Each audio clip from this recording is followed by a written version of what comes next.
My name is Samantha, and I'm 32 years old. Growing up in our middle-class Connecticut home, I never imagined I'd lose both my parents in a single tragic car accident, let alone face the ultimate betrayal from my own sister. When our parents were revealed a shocking $12 million inheritance, something changed in Hannah. The sister I once built blanket forts with transformed before my eyes, her familiar face hardening with greed as she demanded everything that our parents had left behind. I had no idea that her victory would be so short-lived, or that karma would strike with such perfect timing.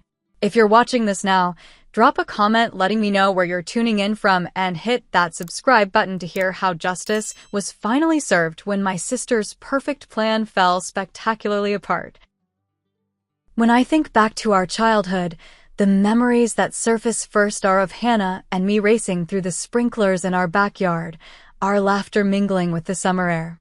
I was 7 and she was 9, our sisterly bond seemingly unbreakable. Our father Thomas worked as an engineer at a local medical equipment company, often bringing home prototypes and interesting gadgets for us to marvel at. Our mother Grace taught literature at the local high school, her passion for books filling our modest 4-bedroom colonial with overflowing bookshelves and the smell of well-worn paperbacks. We weren't wealthy by any means, but we never wanted for anything important. Dad was always tinkering in the garage, working on side projects even after long days at the office. Little did we know that one of those projects would change everything. When I was 15, Dad developed a breakthrough device that revolutionized non-invasive glucose monitoring for diabetics. His company saw the potential immediately and fast-tracked the development. Within 2 years, the device was patented and in production, with hospitals and clinics across the country placing orders. What started as a modest medical equipment supplier transformed into a healthcare technology leader, with Dad's invention as its flagship product. Despite the company's success and Dad's rising position, our parents remained remarkably down to earth. They stayed in the same house, drove sensible cars, and continued their careers. Mom would say, "Money changes addresses, not people," whenever Hannah would suggest moving to a bigger house or buying luxury cars. The only visible changes were a renovation to Dad's garage workspace and annual family vacations that became slightly more exotic. Hannah and I began to diverge in our teenage years. While I inherited our parents' pragmatism and service-oriented mindset, Hannah became increasingly focused on appearances and status. When she left for college at an expensive private university, the transformation accelerated. She joined the most exclusive sorority, befriended the daughters of wealthy executives, and began dating Wesley, an economics major with ambitions of Wall Street glory. By the time she graduated, the girl who once helped me rescue worms from the sidewalk after rainstorms was almost unrecognizable. Her calls home became less frequent, usually coinciding with requests for money for a new apartment in New York or designer work attire for her entry-level marketing position. Wesley and Hannah married in an extravagant ceremony that made our parents wince at the cost, though they paid for it without complaint. Meanwhile, I completed my education degree and began teaching special education at an elementary school near our hometown. Hannah made no attempt to hide her disappointment in my career choice. "All that potential wasted on finger painting with kids," she once commented at a family dinner, making our mother nearly choke on her wine. Wesley would often steer conversations toward investment opportunities, suggesting that our parents should put their money to work rather than keeping it in what he called underperforming traditional investments. Dad would listen politely before changing the subject. As Dad's company continued to grow, with expansions into international markets and additional patents, our parents' net worth increased substantially. Yet they remained private about their finances, even with us. Mom still clipped coupons and Dad still changed the oil in their cars himself. The last time we were all together was for their 35th wedding anniversary. Dad reserved a private room at their favorite Italian restaurant. Nothing fancy, but meaningful to them because they'd had their first date there. Hannah arrived an hour late, Wesley constantly checking his phone for market updates throughout dinner. When Dad proudly mentioned that I had been nominated for Teacher of the Year, Hannah rolled her eyes. "Congratulations on being the best at making minimum wage," she muttered, just loud enough for me to hear. Mom shot her a disapproving look, but the moment passed as Dad brought out their anniversary gifts. Mom had restored Dad's first drafting table, the one where he'd sketched his breakthrough invention. Dad gave Mom first edition of her favorite novel, purchased secretly through a rare book dealer. The genuine joy on their faces as they exchanged these thoughtful, non-monetary gifts seemed to irritate Hannah, who exchanged glances with Wesley. As we left the restaurant, Mom hugged me tightly and whispered, "Never lose sight of what truly matters, Sammy." 2 weeks later, on a rainy Tuesday evening, I received the call that changed everything. Mom and Dad had been driving home from a charity event when a semi-truck crossed the median on the highway. The impact was immediate and, according to the solemn-voiced police officer on the phone, they didn't suffer. I called Hannah immediately, my voice breaking as I shared the unthinkable news. For a brief moment, I heard my sister again, not the status-conscious woman she'd become, but the girl who had held my hand on the first day of kindergarten. We met at the hospital, falling into each other's arms in the sterile waiting room, our shared grief momentarily bridging the growing distance between us. As we identified our parents' belongings, the gold watch Dad always wore and Mom's well-worn leather planner, I thought perhaps this tragedy might bring us back together. I had no idea that within days, I would discover just how wrong I was. The days following our parents' deaths passed in a blur of arrangements and paperwork. I took charge of the funeral planning, coordinating with the church where our parents had been members for 30 years and selecting readings that reflected their values and spirit. Meanwhile, Hannah seemed oddly distracted, spending hours in Dad's home office, rifling through file cabinets and desk drawers. Our mother's sister, Aunt Patricia, noticed it too. "Your sister hasn't stopped looking at those financial documents since she arrived," she observed quietly as we prepared lunch for relatives who had come to pay respects. "Grief affects everyone differently," I replied, though a small knot of unease began to form in my stomach. The morning of the funeral, Hannah arrived in a brand new Lexus, the temporary tags still taped to the window. When Uncle Robert commented on the car, she mentioned something about needing reliability during this difficult time before quickly changing the subject. The service itself was beautiful and heartbreaking in equal measure. The church overflowed with colleagues, students, neighbors, and friends whose lives had been touched by our parents. Dad's entire research team came, many sharing stories of his mentorship and integrity. Former students spoke tearfully about Mom's influence on their love of literature and learning. Through it all, I noticed Hannah checking her phone repeatedly, her attention seemingly elsewhere, despite the outpouring of love for our parents. During the final eulogy, delivered by Dad's longtime friend and business partner Martin, Hannah abruptly stood and slipped out of the church. "Important call," she whispered as she squeezed past me. She didn't return until the service had ended and people were already moving toward the cemetery for the burial. At the reception afterward, Martin pulled me aside, his kind face troubled. "Samantha, I don't want to add to your burden right now, but I thought you should know. Hannah contacted me about 3 weeks ago, before the accident, asking detailed questions about your father's stake in the company and his other investments." The information settled uneasily. "What did you tell her?" I asked. "Nothing specific. I suggested she speak directly with your father about any financial concerns." He patted my hand. "Your dad was a private man about money matters, even with me. But he was also very methodical. I'm sure his affairs are in perfect order." The next day, we met with our parents' attorney, Edward Montgomery, at his downtown office.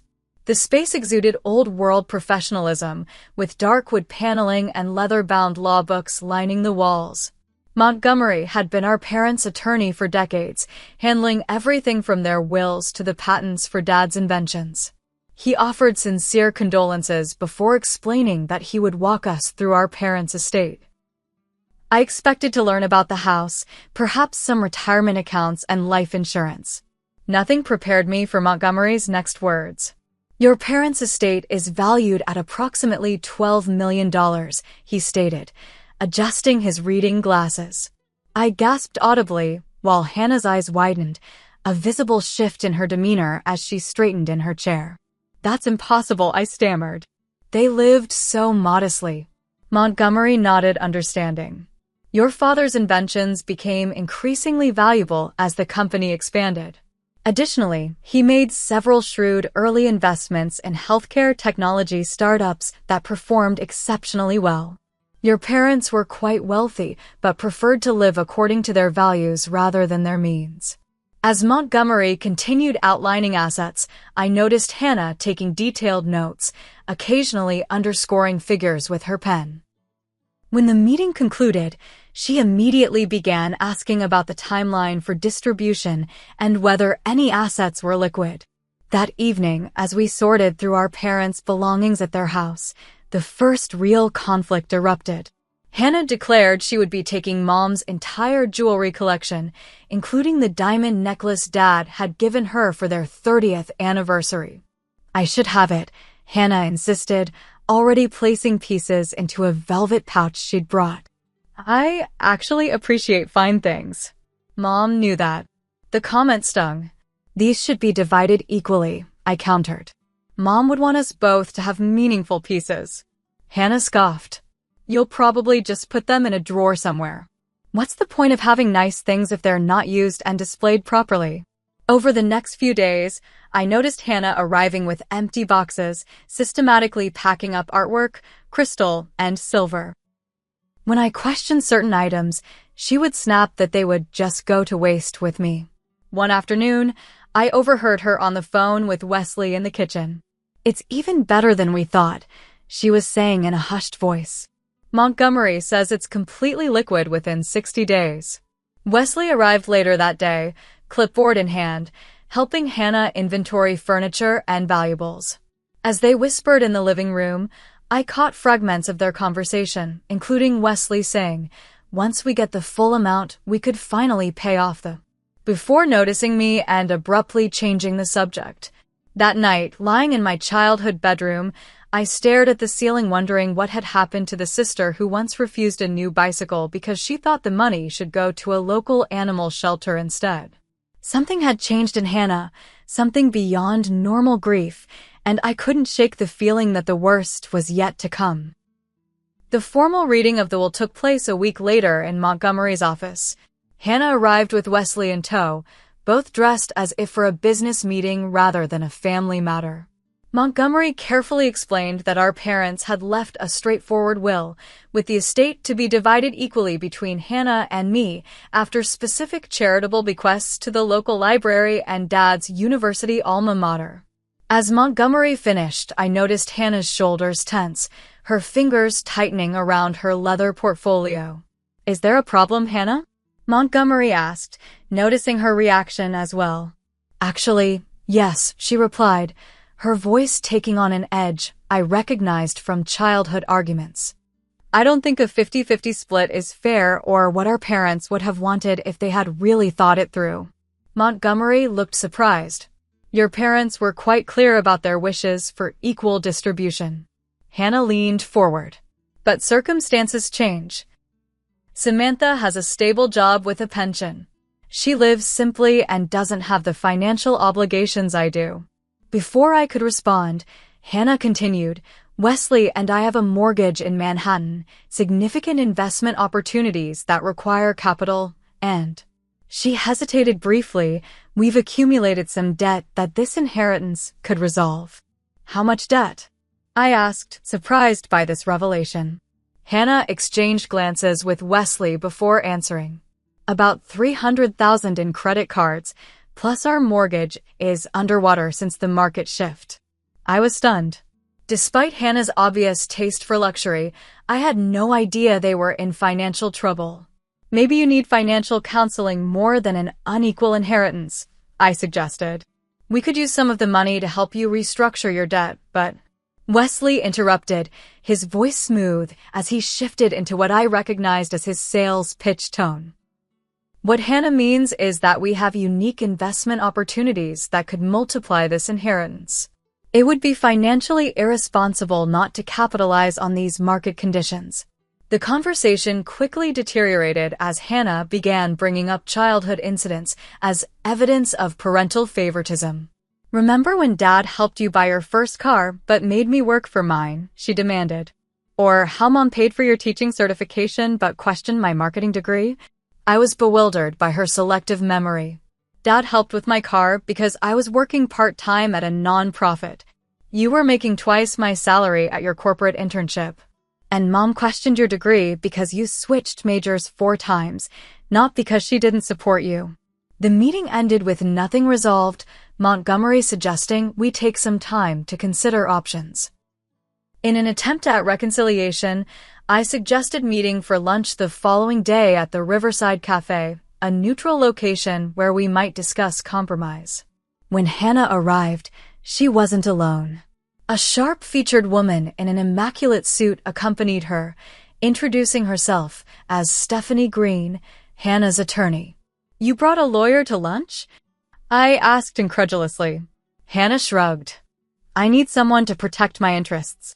What should have been a private family discussion quickly escalated into a quasi-legal negotiation, with Green suggesting that our parents had shown clear preference for Hannah in recent years. When I challenged this absurd claim, pointing out that our parents had visited me more frequently simply because I lived closer, Hannah's response left me speechless.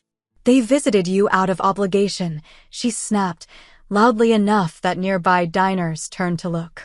With me, they actually enjoyed themselves. They were always disappointed in your life choices. The public scene ended with Hannah and her attorney departing abruptly, leaving me sitting alone with untouched salads and stares from curious onlookers. That evening, the text messages began. First accusations, "You always manipulated them with your goody two-shoes act." Then ultimatums, "Either agree to a 70-30 split or I'll contest the will and tie this up for years." Finally, thinly veiled threats. "I have evidence that Dad wasn't thinking clearly when he signed the latest will. Do you really want that made public?" The situation worsened when I began receiving calls from extended family members. Cousin Jennifer phoned in tears, asking why I was hiding family heirlooms that Hannah said belonged to everyone. Uncle Robert questioned whether I had influenced Dad's business decisions before his death. It became clear that Hannah was systematically contacting relatives, spinning narratives that cast me as manipulative and greedy. My best friend Alicia became my lifeline during this time, offering both emotional support and practical advice. My college roommate practices family law, she told me over coffee in my apartment. "This is textbook bullying behavior. Hannah's trying to wear you down." Through Alicia's contacts, I discovered something disturbing. Hannah had consulted with 3 different estate attorneys in the weeks before our parents' death. One of them, indiscreet after a few drinks at a bar association event, mentioned to Alicia's friend that Hannah had been inquiring about ways to challenge wills on grounds of mental incapacity nearly a month before the accident. The revelation left me physically ill. Had Hannah been planning this even while our parents were alive? My suspicions were confirmed when Wesley showed up unannounced at my apartment one evening. His usual slick demeanor was in full force as he explained he'd come to reason with me. "Hannah's very emotional right now," he explained, perching on my couch like he was conducting a business meeting. "Grief affects people differently. Is that why she's been calling family members with lies about me?" I asked. Wesley had the grace to look momentarily uncomfortable. "Family disagreements get messy, but I'm here to talk solutions." His proposal was breathtaking in its audacity. I would relinquish my claim to the estate except for a generous $500,000, signing over the rest to Hannah. "This way, everyone gets what they need," he explained, as if he were offering me a favor. "You keep teaching and living simply. Hannah handles the larger amount, and no one deals with costly legal battles." When I refused, his friendly facade cracked slightly. Hannah won't stop, you know. She'll fight this for years if necessary. Ask yourself if half the money is worth losing your peace of mind. As he left, his parting words chilled me. Family should stick together, Samantha. Don't make Hannah choose between you and what she deserves. Alone in my apartment that night, I realized the sister I thought I knew was gone, replaced by someone willing to destroy our relationship for money our parents had never even cared about displaying. 3 days after Wesley's visit, a courier delivered a thick envelope containing formal legal notice that Hannah was contesting our parents while on grounds of undue influence. The attached affidavit contained allegations so false and hurtful that I could barely finish reading. Hannah claimed that during our father's final months, I had systematically isolated him from her, manipulating him into maintaining the equal distribution in the will despite his clear desire to provide more generously for Hannah. The document painted me as calculating and manipulative, suggesting I had taken advantage of our mother's declining cognitive function to ensure my equal share of the estate. Every claim was fabricated, twisting innocent interactions into sinister manipulations. A dinner I had arranged for our parents' anniversary became an opportunity to prevent Hannah's access. My weekly phone calls to Mom transformed into monitoring and controlling communications. The legal assault continued when I learned Hannah had hired a private investigator to document my activities. Alicia spotted the same car parked near my apartment 3 days in a row and took down the license plate.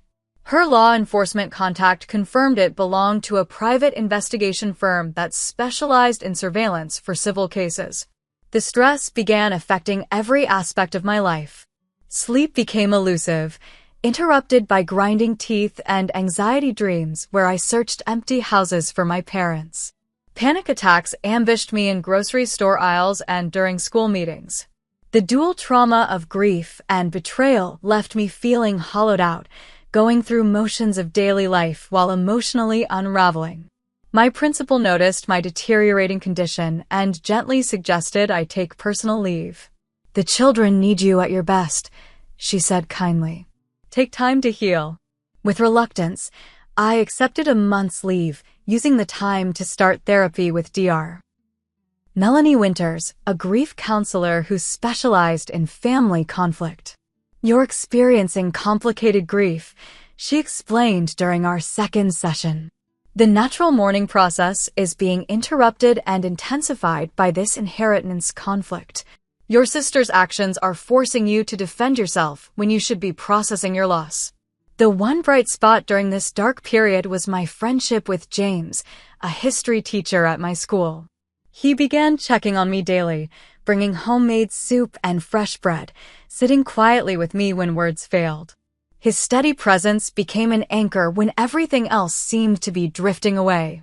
My brother and I didn't speak for 5 years after our grandmother's estate, he shared one evening. "Money reveals who people really are." While gathering photo albums from my parents' house, I discovered something that confirmed my worst fears about how far Hannah would go. A small recording device carefully positioned behind books on the living room shelf. With trembling hands, I confronted Hannah by phone immediately. "You're bugging the house?" "Our parents' house," I demanded. Her response was chillingly matter-of-fact. "I need evidence you're hiding assets." My attorney recommended documentation. The final confrontation happened in our parents' kitchen, where family photos still hung on the refrigerator, including one of Hannah and me building a snowman, our young faces flushed with cold and happiness. I had come to collect my remaining belongings when Hannah arrived unexpectedly. "Montgomery called," she said without preamble. "He says you're being difficult about releasing funds while the will is contested." "The court froze the estate because you contested the will," I reminded her. "Of course funds can't be distributed." Hannah's carefully maintained composure finally cracked. "I need that money now, not after years of legal garbage." Wesley has investors waiting. When I suggested again that perhaps financial counseling would better address their problems, Hannah laughed bitterly. "You have no idea what real life costs." Your little teacher's salary and modest apartment. You play at being self-righteous while judging my lifestyle. I don't judge your lifestyle, I countered. I judge what you're willing to do to maintain it. The argument escalated until Hannah delivered her ultimatum, hands flat on the kitchen counter where we'd once baked Christmas cookies with Mom. Sign over everything except the $500,000 Wesley offered, or I swear I will drag this out until the lawyers take half of it anyway. Her eyes, so like our mother's in color, but nothing like hers in warmth, held mine. I've already spent against the expected inheritance. I need this, and I will not back down. Montgomery confirmed Hannah's threat was viable. She's prepared extensive documentation. Even though it's largely fabricated, disproving each claim will take time and considerable legal expense. This could easily take 2 to 3 years to resolve, with significant portions of the estate going to legal fees. That night, I sat in my parents' garden, where Dad had taught us constellation names and Mom had pressed flowers for bookmarks. The thought of their legacy being devoured by legal battles and sibling hatred was unbearable. The money had never been important to them. What they valued was family, integrity, their shared life of purpose and love. By morning, I had made my decision. I would walk away with the uncontested portion rather than fight a protracted legal battle that would destroy what remained of our family and drain the estate. I calculated that after the specific bequests and tax considerations, I could keep approximately $500,000 without Hannah's objection. It was far less than my rightful share, but it would allow me to preserve my mental health and honor our parents' memory in my own way. The signing meeting at Montgomery's office felt like surrendering to an emotional hostage situation. Hannah arrived with both Wesley and her attorney, all three dressed impeccably as if celebrating a business victory. Montgomery couldn't hide his disapproval as he presented the documents that would relinquish my claim to most of the estate. "Are you certain about this, Samantha?" he asked quietly. "The evidence Hannah has presented is questionable at best. With time, we could challenge these claims effectively." I nodded, avoiding Hannah's gaze. "I'm certain. I want this finished."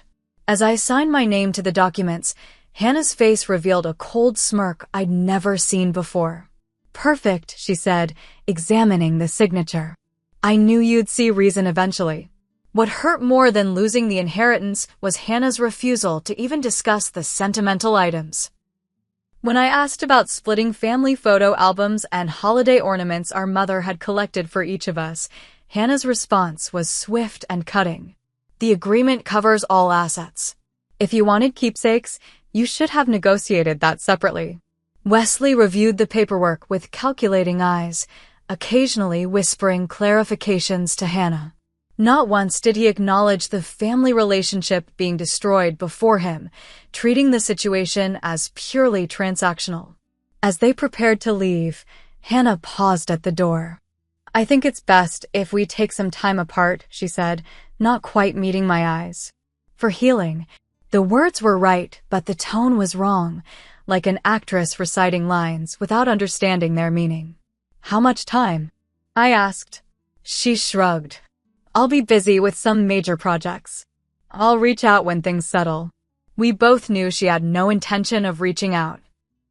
The following weekend, I emptied my childhood bedroom while Hannah was away on what Wesley described as a well-deserved vacation following the settlement. Every book, stuffed animal, and school certificate felt weighted with memories that Hannah had deemed worthless compared to their monetary counterparts. Alicia and James helped me move from my comfortable condo to a smaller apartment across town. The downsize was necessary after taking unpaid leave from teaching, though the settlement would keep me financially secure. "She may have gotten the money, but you kept your integrity," Alicia said as we unpacked kitchen boxes. "That's worth more than $12 million. Rather than letting the settlement money sit in bitterness, I decided to honor my parents in a way they would have appreciated. I established a memorial scholarship at the high school where Mom had taught, designating $200,000 to help disadvantaged students pursue teaching careers. The local paper ran a small article about the scholarship, quoting me about our parents' commitment to education and community service. I carefully avoided any mention of the inheritance dispute. Hannah's social media accounts began filling with evidence of her windfall. Photos of a sprawling new house in an exclusive suburb, her wrist draped with a watch I recognized as costing more than my annual teaching salary. Wesley standing proudly beside a Tesla with a personalized license plate. Most surprising was a local business magazine interview where Hannah described herself as an entrepreneur and angel investor launching a luxury hospitality concept. The article mentioned her recently acquired capital without specifying its source, creating the impression of self-made success. While Hannah documented her spending spree, I focused on rebuilding my life. I returned to teaching, finding solace in my students' uncomplicated needs and genuine affection. I volunteered at the grief support group Dr. Winters had recommended, eventually helping facilitate sessions for others experiencing family estrangement.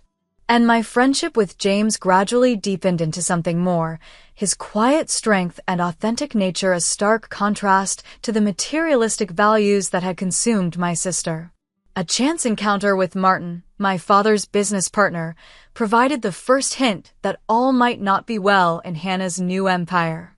We met at a charity auction benefiting the hospital where Dad's devices were first used. "I'm concerned about some of Hannah's business decisions," he confided as we examined the silent auction items. She approached me about investing in Wesley's new hedge fund. The projected returns are suspiciously high, and when I asked for documentation, Wesley became evasive. Martin shook his head. "Your father was methodical, researching investments for months before committing funds. Hannah seems to be making impulsive decisions with large sums." His words were prophetic. Within weeks, rumors began circulating in financial circles about Wesley's investment strategies. A former colleague of Hannah's mentioned at a teacher's happy hour that several clients had withdrawn from Wesley's firm after questioning his methods. More troubling was the call from Aunt Patricia. "Hannah is selling your parents' house," she said, her voice tight with disapproval. "The realtor is hosting an estate sale next weekend. If there are any personal items you want to save, this might be your last chance." I couldn't bear to attend the estate sale, sending James instead to rescue any remaining family photos or mementos. He returned with a small box, his expression grim. "Most personal items were already gone," he reported. "But the housekeeper, Mrs. Rivera, had saved some photos and your mother's recipe book. She asked me to give them to you." The handwritten recipe cards, stained with vanilla extract and butter fingerprints, brought tears I thought had been exhausted. A week later, an anonymous package arrived containing several photo albums and a note. "These shouldn't be sold to strangers. Your mother would want you to have them." I recognized Mrs. Rivera's handwriting, her small act of kindness a stark contrast to my sister's callousness. As Hannah surrounded herself with material acquisitions, I noticed a curious pattern in our extended family's behavior. The relatives who had initially believed Hannah's stories began reaching out to me again. Cousin Jennifer invited me to her daughter's ballet recital. Uncle Robert called to share memories of Dad. It seemed the extravagant lifestyle Hannah flaunted on social media was raising questions about her claims of my financial manipulation. "People aren't stupid," Alicia observed. "They can do math. If you supposedly swindled the inheritance, why are you teaching special ed while Hannah's buying vacation properties?" I maintained a dignified silence about the settlement, never contradicting Hannah's narrative, but focusing instead on honoring our parents through the scholarship and community involvement.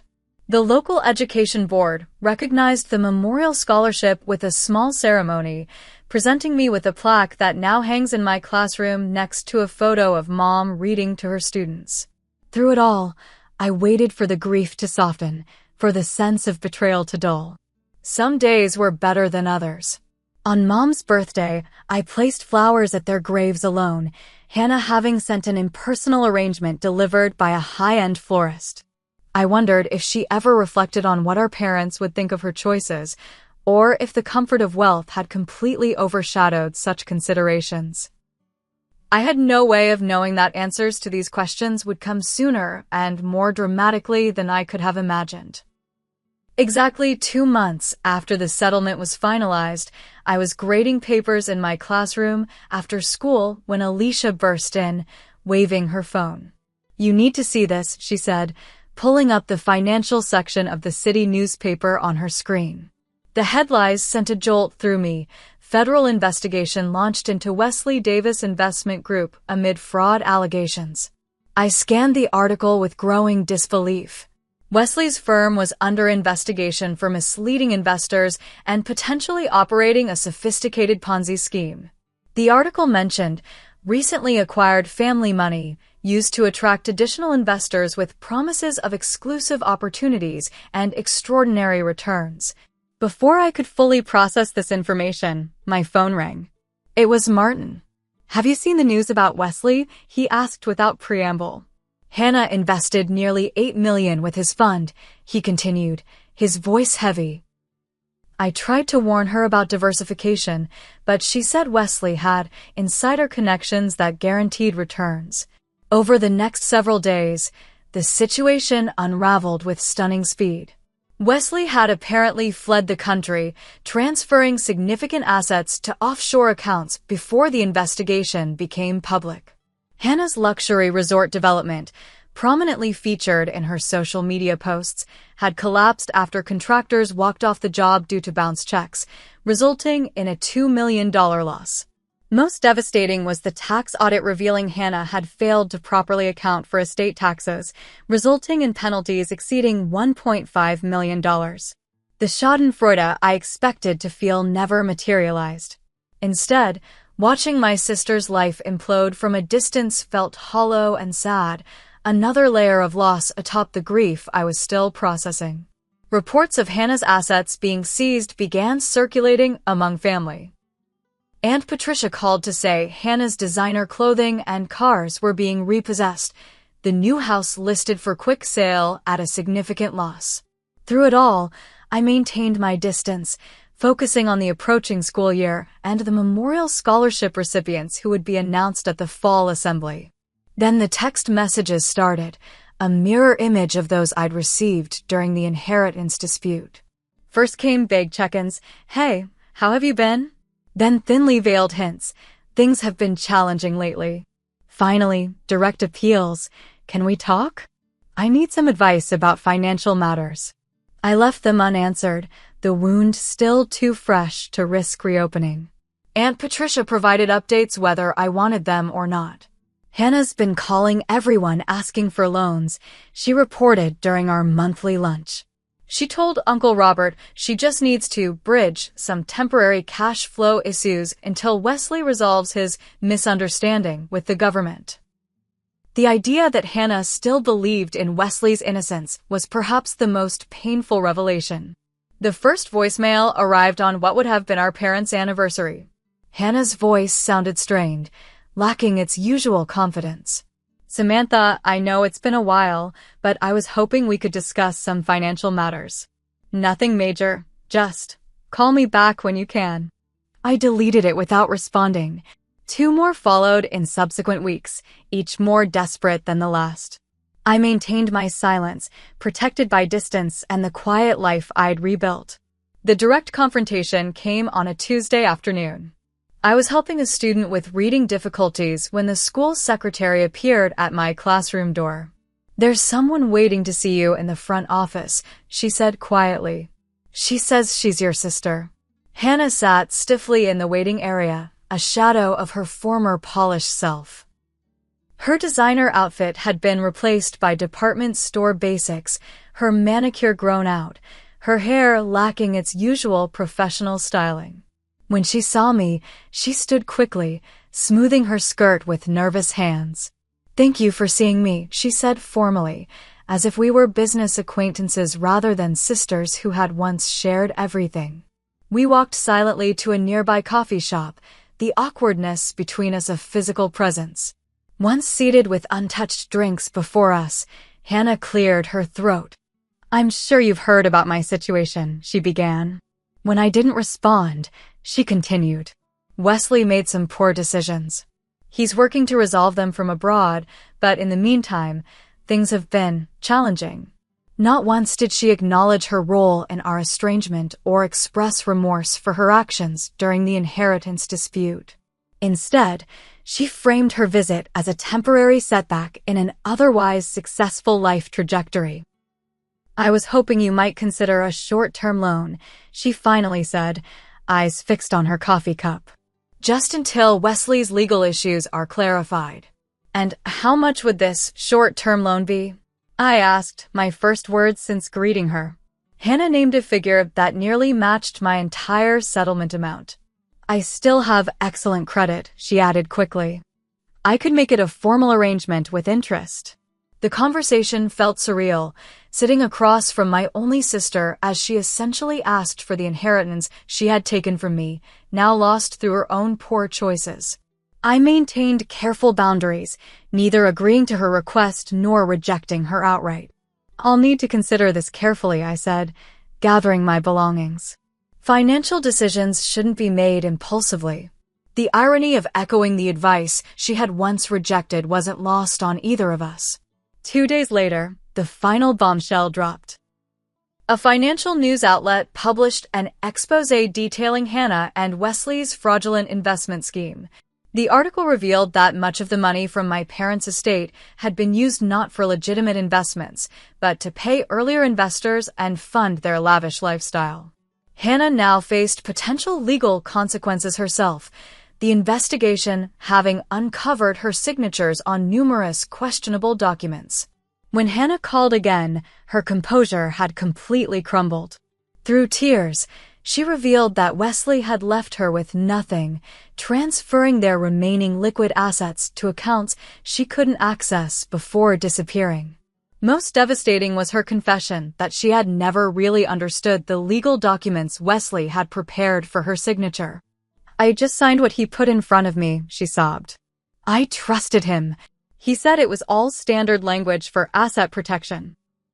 The sister who had prided herself on business acumen and financial sophistication had signed power of attorney documents giving Wesley complete control over her affairs. In her greed for my share of the inheritance, she had handed everything to a man who valued wealth above all else, including her. The final irony came when Hannah admitted that during the inheritance dispute, she had never actually read the full legal complaints her attorney filed. "Wesley handled all that," she said, her voice small. "He said it was just standard procedure to ensure I got what I deserved." What she deserved. The phrase echoed Wesley's words to me months earlier, a cruel symmetry in how his manipulation had come full circle. Hannah's legal settlement was finalized 6 months after Wesley's disappearance. She avoided jail time by cooperating with authorities, but the financial penalties and community service requirements were substantial. With her assets frozen and reputation in tatters, she faced a humbling reality check that no amount of designer clothing could disguise. After considerable reflection and consultation with Dr. Winters, I made a decision that surprised many who knew our history. I offered to help Hannah with basic living expenses, not the extravagant lifestyle she had become accustomed to, but enough to maintain a modest apartment and essentials while she rebuilt her life. "Why would you help her after everything?" James asked as we discussed my decision over dinner. The question was valid, and my answer surprised even me. "Because it's what our parents would have done," I replied. "Their money destroyed our relationship, but maybe it doesn't have to define our future." My help came with conditions. Hannah would need to work legitimate employment and demonstrate financial responsibility. Through Martin's connections, I arranged for her to take an administrative position at my school, a humbling step down from her previous corporate status, but steady employment with health benefits. Hannah's transformation wasn't immediate or without setbacks. The first time she saw her tiny office in the school's administrative wing, I caught a flash of the old Hannah, her nose wrinkling slightly at the fluorescent lighting and dated furniture. But necessity proved a powerful motivator, and gradually, Hannah adapted to her new circumstances. Working in education connected her to our mother's legacy in unexpected ways.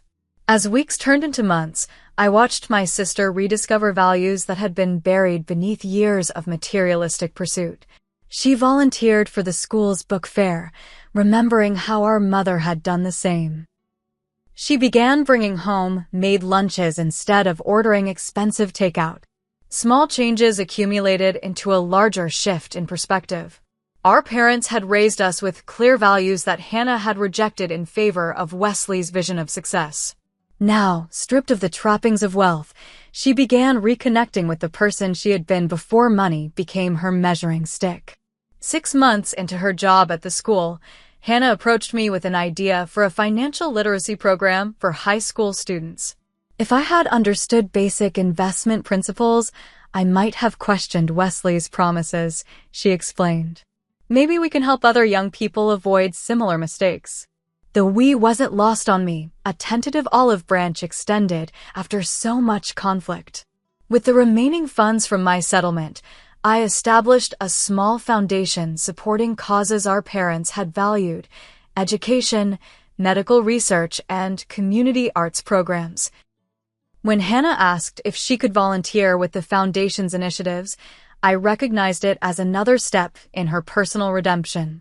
The extended family that had been fractured by our inheritance dispute slowly reunited around these positive developments. Thanksgiving dinner at Aunt Patricia's house marked a turning point, with Hannah bringing a homemade apple pie rather than the expensive wines she once favored. As family members shared memories of our parents, I noticed Hannah listening intently, occasionally wiping away tears. After dinner, she pulled me aside to the quiet of Aunt Patricia's sunroom. "I've been trying to find the right words," she began, her voice unsteady. "But there aren't words adequate for how completely I betrayed you and our parents' memory."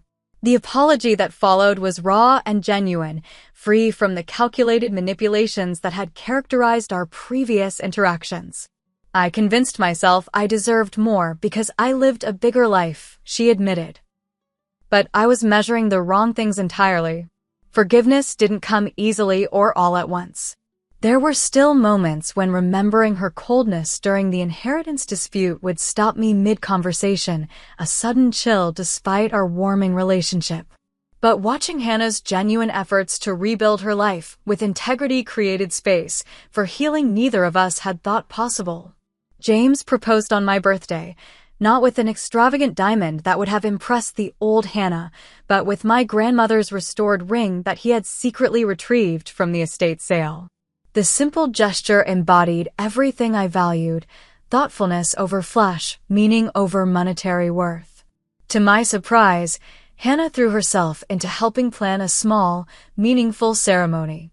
"You don't have to do this," I told her as she assembled handmade centerpieces in her apartment. "I know," she replied, focusing on arranging wildflowers in mason jars. "I want to." When I asked Hannah to be my bridesmaid, the tears in her eyes spoke volumes about our journey from estrangement to reconciliation. The wedding itself was everything our parents would have loved: intimate, joyful, centered on relationships rather than appearances. Hannah stood beside me in a simple blue dress, her brief toast capturing our family's journey without directly referencing the painful past. "Our parents taught us that true wealth lies in how we treat each other," she said, raising her glass. Samantha never forgot that lesson, even when I did. I'm learning it again through her example. The most profound moment of healing came 6 months after the wedding. Hannah suggested we visit our parents' graves together on the anniversary of the accident. Standing before the shared headstone, Hannah placed fresh flowers beside the marker. "Do you think they would forgive me?" she asked quietly. "They already did," I replied. "They forgave us before we even made our mistakes." That's what parents do. We stood in silence, two sisters who had traveled a painful road to arrive at a truth our parents had lived: that relationships outlast possessions, that character matters more than wealth, and that forgiveness, while difficult, offers the only path forward from betrayal. The inheritance that had nearly destroyed us ultimately revealed who we truly were. For Hannah, it exposed a vulnerability to materialism that had nearly cost her everything.